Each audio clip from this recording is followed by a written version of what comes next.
Hello, everyone. Welcome back, and thank you so much for joining. In today's episode, we are going to talk about core strength. Now, you know that here at Fitness with Tracy, we are all about strength and fitness for the woman over 50. And having core strength is really important. Core strength is so helpful when it comes to balance and when it comes to walking and when it comes to just doing your everyday activities. So today we're going to focus on planks. That's right. We're going to level up our planks by looking at 6 different versions that you can do to strengthen your core. So, are you ready? Let's get started. All right, as you can see, I'm on the floor. In fact, for any plank that you do, you need to make sure that you are on the floor to get it done. So, our first plank is going to be the low plank hold. You're probably familiar with this plank, but it offers a great challenge, especially if you're just starting out with planks. For the low plank hold, you're going to get on your forearms in order to hold the plank. So it's going to look like this. I'm going to put myself in a position where I'm on all fours, my hands and my knees. And then what I'm going to do is I'm going to lower my body to the floor on my forearms and extend my legs behind me. In this way, I am now in a low plank hold. Now, there are a couple of things that I'd like for you to think about when you're in that low plank hold. The first thing is make sure your shoulders are down out of your ears.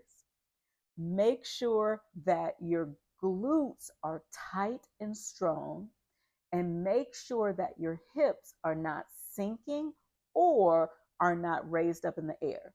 So, when you do your low plank hold, you're going to look just like this. Again, your shoulders are going to be down out of your ears, your glutes are going to be squeezed tight, and they should be level with your back. They're not going to be raised up here, and they're not going to sink down to the floor. When you do a strong low plank, it's going to really strengthen your core. You'll feel your abs working as well as your glutes. Do not use your lower back to do the low plank hold. That's the low plank hold. Let's move on now to the high plank hold. Oh, I also wanted to mention when you hold that low plank, aim to hold your low plank for about 10 seconds to 30 seconds. And you can do 3 to 4 sets of that low plank hold. All right, let's move to the high plank hold. It is very similar to the low plank hold. The only thing is, instead of being on your forearms, you're now going to be on your hands, which is going to raise your low plank into a high plank. So it's going to look like this. You're going to get on all fours again, your hands and your knees. And then what you're going to do is you're going to extend your feet out behind you, and you're going to stay on your hands. And now you are in a high plank hold. You're going to think about the same thing. You're going to keep your ears down out or keep your shoulders down out of your ears. I don't want you like this. I want you to press through the floor. You're going to squeeze those glutes while you're pressing through the floor, and you're going to hold it here. Again, don't allow your hips to sink, and don't hold your hips up in the air. You want to have a nice, strong plank, pressing your hands through the floor and holding your body up. All right, now we're going to move to our third plank. It is a little more challenging than the low plank and the high plank. Our third plank is called the bear plank. So, for the bear plank, you're going to start with your hands on the ground again. And then what you're going to do is you're going to push your body up but you're going to keep your knees hovering just above the ground. And this is your bear plank. Now, that is going to be a bit more challenging, so I want you to try that. And again, try to hold that plank for about 10 to 30 seconds. If you want to take that plank to the next level, we're still doing the bear plank. You can even move a little bit with the bear plank. So you can move up or you could move back, right? So that's the bear plank, and that is increasing the challenge a bit to your planks. But don't worry, I've got a fourth plank for you that's going to take our plank to the next level. Ready for the next version? This plank is actually combining two of the planks that we've done already. We're going to combine the high plank with the bear plank. This is a great plank to do when you are ready again to challenge yourself a bit more because it actually combines two planks. So, the first thing I'm going to do is I'm going to get into a high plank. Remember that one? That's where you put your hands on the floor and you extend your feet behind you. That's the high plank. Then what I'm going to do is I'm going to go from a high plank into a bear plank. And then once I'm in the bear plank, I'm going to go back into a high plank. And I'm going to keep going from a high plank to a bear plank. This is a moving plank, right? But it's so challenging because you're putting those two planks together. So when you try this plank, the high plank to the bear plank, make sure you aim for 5 to 10 reps on each side. See how that one works for you? And then I've got another plank for you to try. All right, here we go with version number 5. This is your high plank with a shoulder tap. So I'm going to get into that high plank, a nice, strong high plank.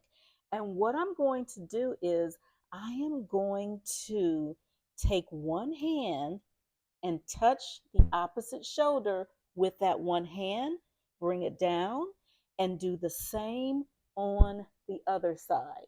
Now, this plank is really challenging. Why? Because you are momentarily, instead of being on all fours, you're going to remove one hand and you're only going to be balancing your body on three parts: one hand and 2 feet instead of two hands and 2 feet. So it's a bit more challenging. Again, core strength and core stabilization is what you're going for. So when you switch and take your hand up to tap your shoulder, you don't want your hips to move too much.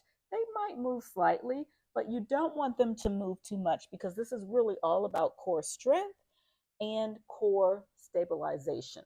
So let's look at that again. I am going to get into a high plank, make sure that my high plank is nice and strong. And then what I'm going to do is press through the floor, and I'm going to take one hand and tap the opposite shoulder, place it down, take the other hand and tap the opposite shoulder and place it down. Okay? Let me show you one option that could help you progress to the shoulder tap. If you're not quite ready for the shoulder tap, then what you can do is simply just raise one hand off of the ground. So it's going to look like this. You can go like this and you can go like this, right? So I'm not tapping, but I'm raising my hands up off the ground, still giving my body that challenge of being on one hand and 2 feet instead of 2 hands and 2 feet. And that is the high plank with the shoulder tap. Give that one a try. All right, everyone, we are on our sixth and final version. Now, I will tell you, for this version, you're going to need a light dumbbell or maybe a lightweight kettlebell or even a lightweight weighted plate. This one is about 5 pounds. You can start with 5 pounds, even 3 pounds, and then you can actually work your way up all the way to 15 and 20 pounds. But I'm going to start with a 5 pound weight, and this is called the high plank with a weight shift. So, in order to do this, you're going to get right back into your high plank, okay? And then once you get into your high plank or get prepared to get into your high plank, this weight is going to be on one side of your body. So right now I have the weight right by my right hand. Okay. So I'm going to get into the high plank. And what I'm going to do is literally move that weight from one side, my right side to my left, and then my left to my right. So it's going to be like this. Going to get into a high plank, and then I'm going to lift my left hand, move the weight over to my left side, and then I'm going to lift my right hand, move the weight over to my right side.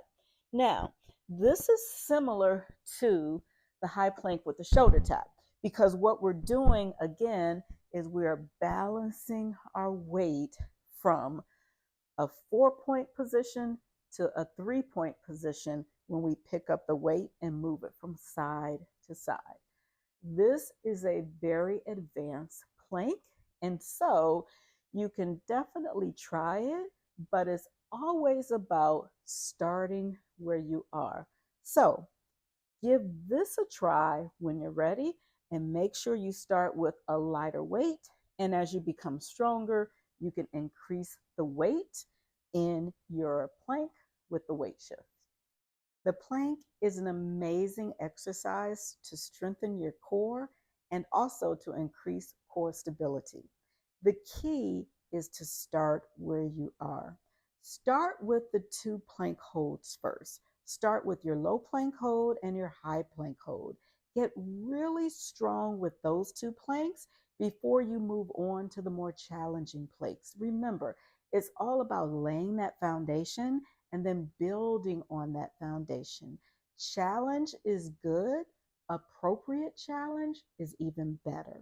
All right, thank you so much for joining. Before you leave, please take a moment to like this video and also please subscribe to my YouTube channel if you haven't already, and I'll see you next time.